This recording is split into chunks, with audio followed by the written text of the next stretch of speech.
Assalamualaikum teman-teman, seperti biasa sebelum mulai Mimin mendoakan semoga teman-teman semua selalu dalam keadaan sehat walafiat.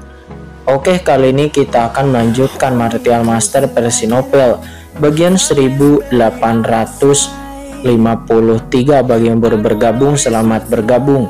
Dan bagi yang belum subscribe dulu lah agar Mimin tambah semangat lagi nih bikin videonya. Oke, kalau sudah kita langsung masuk ke isi ceritanya.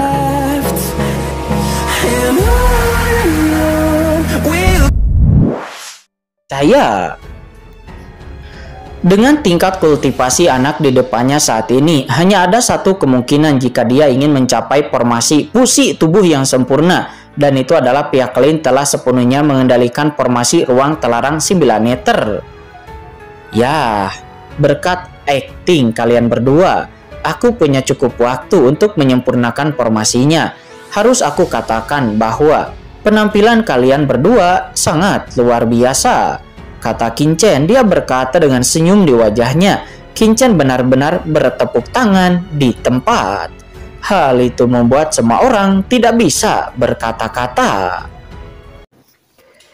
Ini hanyalah ejekan yang terang-terangan terhadap Kaisar Yan dari 10 istana dan Kaisar Yue dari 5 gunung suci. Tidak mungkin. Yang mulia tidak lebih dari seorang ahli Kaisar Semu, dan formasi ruang telarang 9 meter adalah formasi tingkat Kaisar yang hebat. Bagaimana kamu bisa mengendalikannya sepenuhnya? Kata Kaisar Yan. Dia menunjukkan wajah yang ganas dan dia menatap Qinchen. Setelah merasakan kekuatan ruang di tubuh Qinchen, pupil matanya tiba-tiba menyusut. Itu adalah kekuatan ruang. Jangan bilang kamu memiliki harta karun ruang angkasa di tubuhmu. Ya, kalau tidak seperti ini dengan basis kultivasimu, bagaimana kamu bisa mengendalikan formasi besar 9 ruang terlarang meter?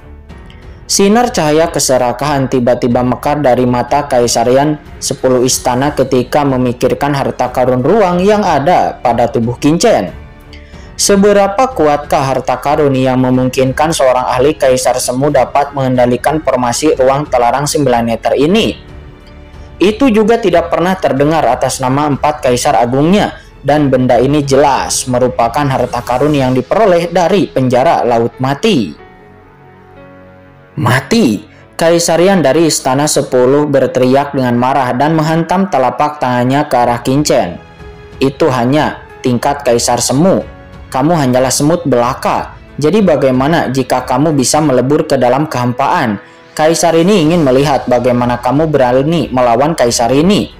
Tergantung bagaimana kamu bisa bersembunyi. Aula 10 Hades, boom! Telapak tangan Kaisar Yan langsung jatuh dan aura hantu tiba-tiba muncul di dunia. Itu samar-samar muncul di kehampaan. Istana ini sangat megah, seluruh tubuhnya hitam pekat seolah-olah tidak seharusnya ada di dunia ini. Dan begitu muncul itu memancarkan kekuatan yang mencekik semua orang. Berdiri tinggi di langit yang luas memberi orang perasaan untuk melihat ke atas. Di bawah istana aula ini setiap orang memiliki perasaan bahwa hidup dan mati berada di surga. Hidup dan mati setiap orang dikendalikan oleh aula ini dan tidak ada yang bisa melampaui dunia. Ini adalah aula 10 Hades, harta karun teratas dari Kaisar Yan. Bukankah ini harta karun Kaisar dunia bawah? Dikabarkan bahwa itu lahir dengan dibukanya dunia bawah. 10 aula Kaisar Yan di depan itu hanyalah proyeksi. Bagaimana itu bisa membawa aula 10 Hades? Tidak, ini bukan istana 10 Hades yang sebenarnya. Ini hanyalah sosok ilusi yang diubah oleh Dewa Yama dari 10 istana dengan kekuatan supernatural tertinggi. Sungguh tidak dapat dipercaya. Lihat cepatlah. Serangan Kaisar Yan dari 10 istana langsung meledak ke dimensi spasial yang tak terhitung jumlahnya. Bahkan jika bocah ini meleleh ke dalam kehampaan, dia tidak dapat menghindarinya sama sekali. Mengerikan. Melihat penampilan aula yang sangat megah ini, semua orang terkejut dan berseru. Wajah mereka terkejut. Ada banyak diskusi di sana. Aula 10 Hades, kata Kaisar Simei saat ini. Dia juga mengecilkan pupil matanya. Ini adalah harta karun teratas yang sebenarnya dunia bawah. Dan ini juga merupakan pondasi bagi Kaisar Yan dari 10 istana untuk mendapatkan pijakan di 4 Kaisar Agung. Ledakan. Saya melihat aula yang sangat megah tiba-tiba menusuk ke dalam kehampaan berdentum. Dalam puluhan juta dimensi spasial di sekitar Qingchen dalam gemuruh yang dahsyat, istana seperti itu muncul. Bahkan jika Qingchen melarikan diri ke dalam lapisan tempat ruang angkasa, tidak ada cara untuk menghindari serangan ini. Kehidupan masa lalu dan masa kini telah diselimuti oleh serangan istana 10 Hades. Di dalam kekosongan dimensi yang tak berujung, mata Qingchen membeku. Itu sangat tajam. Prototipe harta karun ini sendiri bukanlah sesuatu yang dapat dibandingkan dengan seorang ahli kaisar seperti Kaisar Simei. Sayang sekali, dengan istana ini aku tidak takut. Dewa kecil, teriak Qingchen dengan tiba-tiba, tolong aku.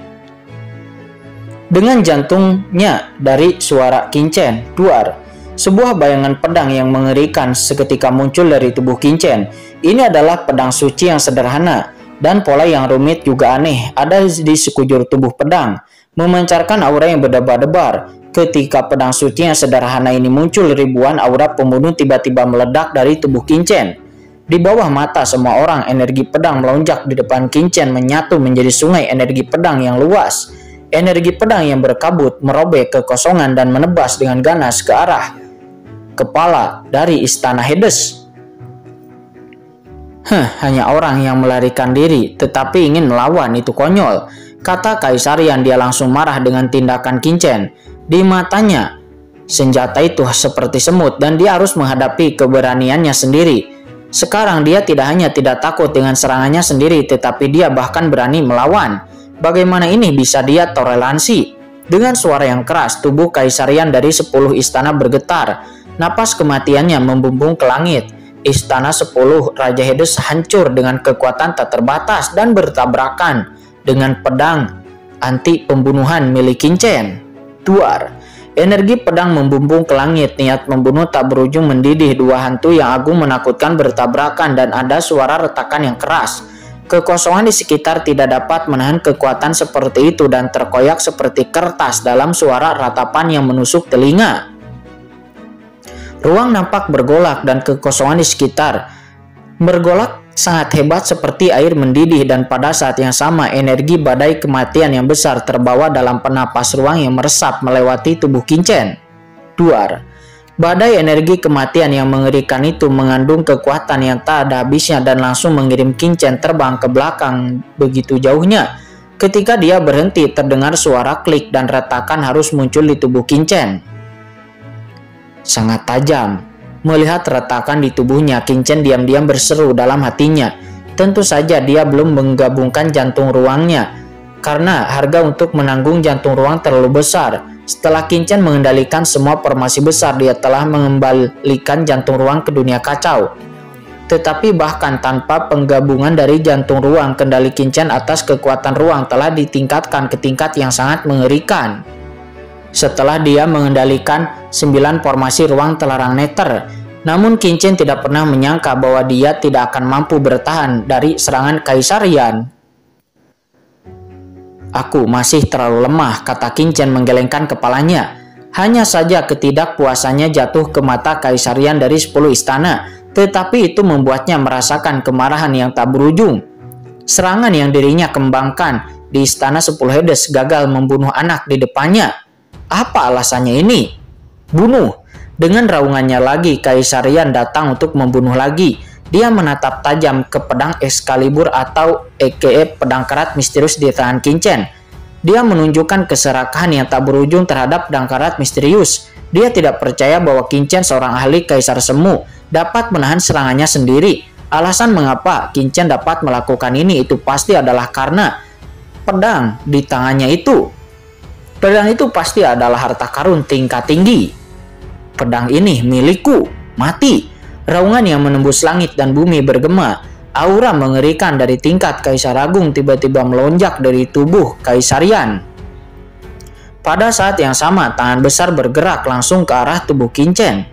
Pedang Excalibur, pedang karat misterius di depannya langsung ditangkap. Dalam sekejap di atas langit, telapak tangan menjulang menakutkan muncul seolah-olah bisa meledakkan melewati zaman. Bagus sekali, kata Qingchen. Dia tertawa terbahak-bahak. Qingchen hanya bergabung dengan formasi ruang terlarang neter. tidak dapat menemukan lawan untuk memverifikasi pencapaian spasialnya. Pada saat ini, ketika Qin Chen melihat Kaisar Yan datang untuk membunuhnya, kegembiraan lebih besar daripada ketakutan. Saya melihat tatapan Qin Chen meledak menjadi cahaya dingin, tubuhnya berkedip dan dia benar-benar digabungkan dengan pedang Excalibur. Dan niat membunuh yang tak berujung meresap keluar. Duar.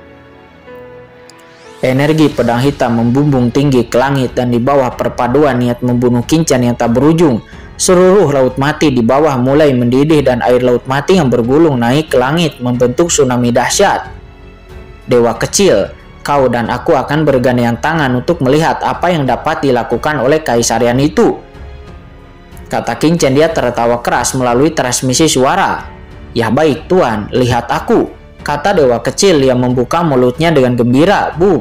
Bilah pedang bergetar dan niat membunuh yang tak berujung mengalir keluar seperti lautan luas, bertabrakan dengan sosok bayangan istana 10 Hades di tangan Kaisar Yan yang ditutupi oleh 10 istana Yama.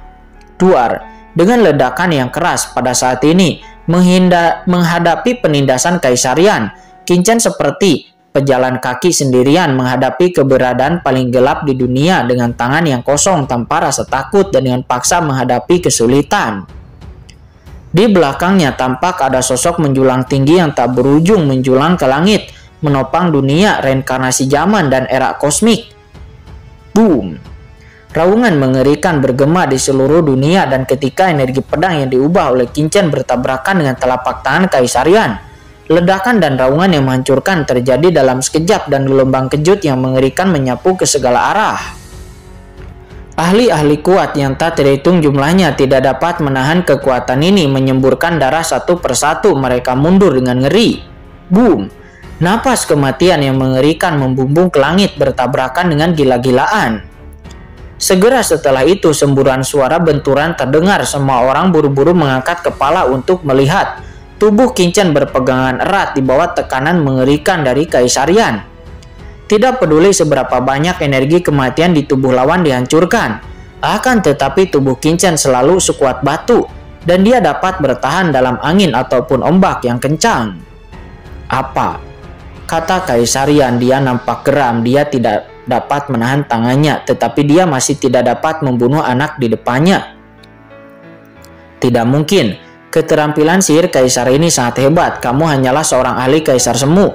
Bagaimana kamu bisa menahan kekuatan Kaisar ini? Kata Kaisar Yan dari 10 istana. Dia meraung marah. Dia bingung juga heran. Ada celah antara ranah Kaisar Agung dan juga ranah semi Kaisar. Belum lagi lawannya bukanlah ahli Kaisar dan dia juga adalah bukan ahli Kaisar biasa, tetapi dia adalah 4 Kaisar Agung dunia bawah dengan kekuatan tertingginya. Bahkan jika itu hanyalah proyeksi, dia bahkan dapat menekan seorang ahli Kaisar biasa. Akan tetapi sekarang dia tidak dapat mengalahkan seorang ahli Kaisar Semu.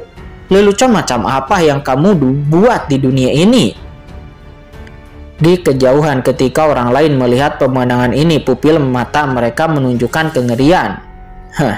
Kaisar Wu Yue yang sebelumnya tenang tiba-tiba bergerak, memanfaatkan momen ketika Qin Chen dan Kaisar Yan berhadapan.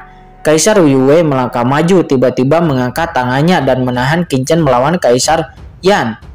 Pedang Excalibur dicorong, itu adalah untuk meraih dan menembak. Ayo, duar.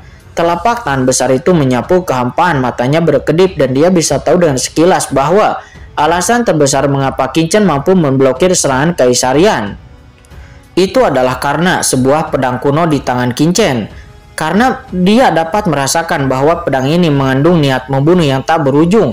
Dan ketika meletus itu benar-benar membangkitkan niat membunuh di seluruh laut mati. Itu pasti adalah harta karun di daerah telarang laut mati ini. Namun begitu tubuhnya bergerak, berdengung, hantu tak terlihat tiba-tiba muncul bergegas menuju sumber di tubuhnya dengan aura menawan yang tak terbatas. Dan itu adalah Kaisar Simei. Wu Yue, lawanmu adalah aku, kata Kaisar Simei. Dia berteriak keras. Pupil matanya meledak menjadi cahaya yang menyihir dan aura Kaisar yang mengerikan melesat ke arah Wu Yue seperti sambaran api. Kurang ajar. Wu Yue meraung dengan marah. Pada saat kritis ini dia hanya bisa mundur untuk melawan.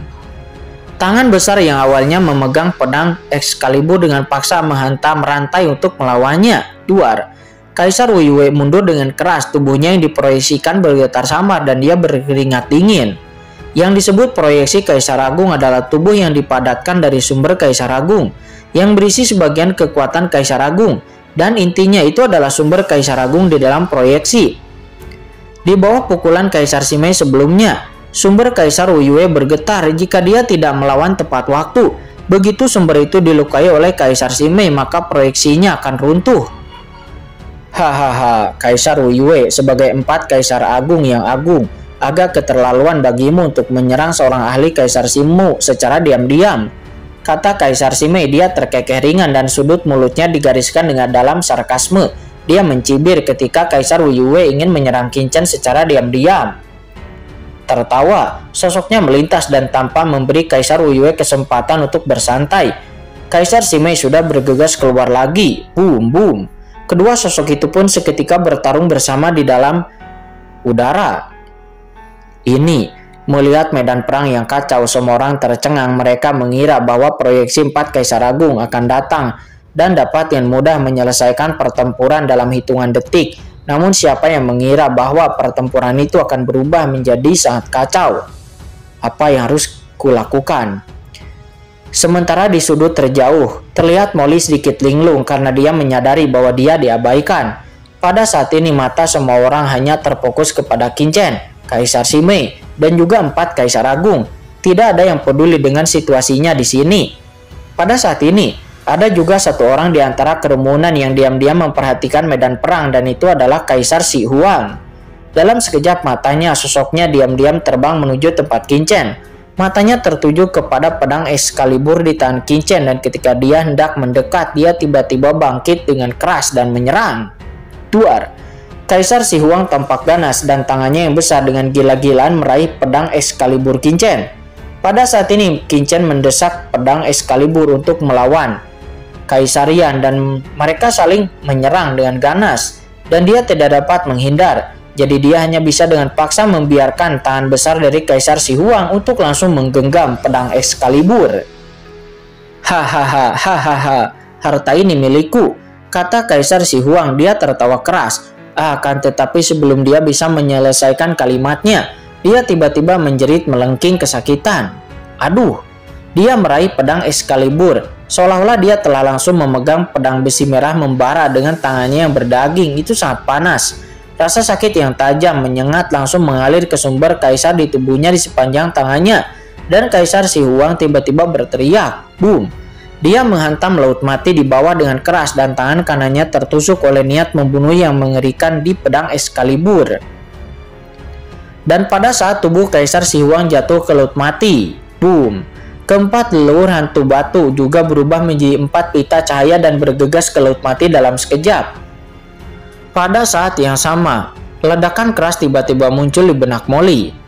Molly segeralah menyelam ke laut mati dan bekerja sama dengan leluhur batu dan yang lainnya untuk membunuh Kaisar Si Huang. Kata Qin Chen, itu adalah Qin Chen yang memberikan transmisi suaranya kepada Molly. Sial, membiarkan aku membunuh seorang ahli kaisar, kata Molly, tubuhnya gemetar. Iblis Qin Chen ini terlalu memikirkan dirinya sendiri, bukan? Akan tetapi melihat Suradauju dan yang lainnya di sekitar, dia tidak bisa menahan diri untuk tidak gemetar. Lupakan saja, sepertinya lebih berbahaya untuk tinggal di sini, kata Molly, dan boom. Molly segera bergegas ke laut mati dengan tergesa-gesa. Formasi jiwa ilahi 4 elemen.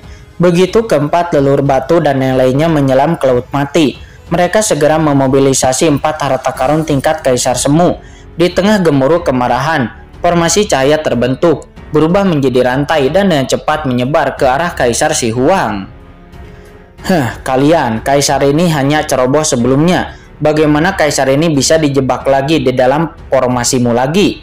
Kata Kaisar Si Huang. Setelah terbangun dari benturan keras, Kaisar Si Huang tidak bisa menahan kepanikan, wajahnya pucat pasi. Bagaimanapun dia juga seorang ahli kaisar yang agung dan kuat. Dan dia ingin menjebak dirinya sendiri untuk kedua kalinya dengan trik yang sama, itu konyol. Apakah orang-orang ini meremehkan dirinya? Di tengah ejekan itu, Kaisar Si Huang tidak peduli untuk menyembuhkan lengannya yang terluka. Dan bayangan batu yang mengerikan tiba-tiba muncul di antara alisnya. Boom! Bayangan itu kabur dan langsung berubah menjadi gunung suci kuno yang tersapu, mencoba mengguncang rantai yang dipenuhi langit di tempat, meninggalkan area kendali. Namun dia tidak menunggu serangannya mengenai lawan. Tiba-tiba, Laut Mati, bangun! Semua leluhur batu berteriak dan marah, dan boom, 4 sungai Laut Mati yang mengerikan melonjak keluar dari 4 orang itu dalam sekejap. Keempat sungai panjang Laut Mati ini gelap gulita dengan niat membunuh yang berdebar-debar. Seberapa kuatkah air Laut Mati itu sendiri? Laut Mati yang luas dan sungai yang panjang berenang seperti ular piton raksasa, berubah menjadi langit dalam sekejap, membangkitkan ratusan ribu orang di sekitar. Air Laut Mati dalam jarak 10.000 mil terperangkap ke arah Kaisar Si Huang. Apa? Kaisar Si Huang tampak terkejut dari mana air Laut Mati ini berasal. Namun dalam keadaan linglung, Kaisar Si Huang yang dilepaskan telah menghantam langit yang dibentuk oleh air Laut Mati dengan suara keras seolah-olah langit terguncang. Sebuah lubang besar merobek celah. Pengumuman guys, jadi gini, novel Kincen itu kan tinggal tersisa sekitar 50 chapter lagi. Jadi udah hampir tamat guys. Maklum cerita novelnya masih ongoing. Jadi untuk menghemat sebelum Mimin punya pembahasan baru, untuk mengirit jadi mulai sekarang Kincen per hari cuma akan tayang 1 video saja ya guys ya. Semoga dapat dipahami ya.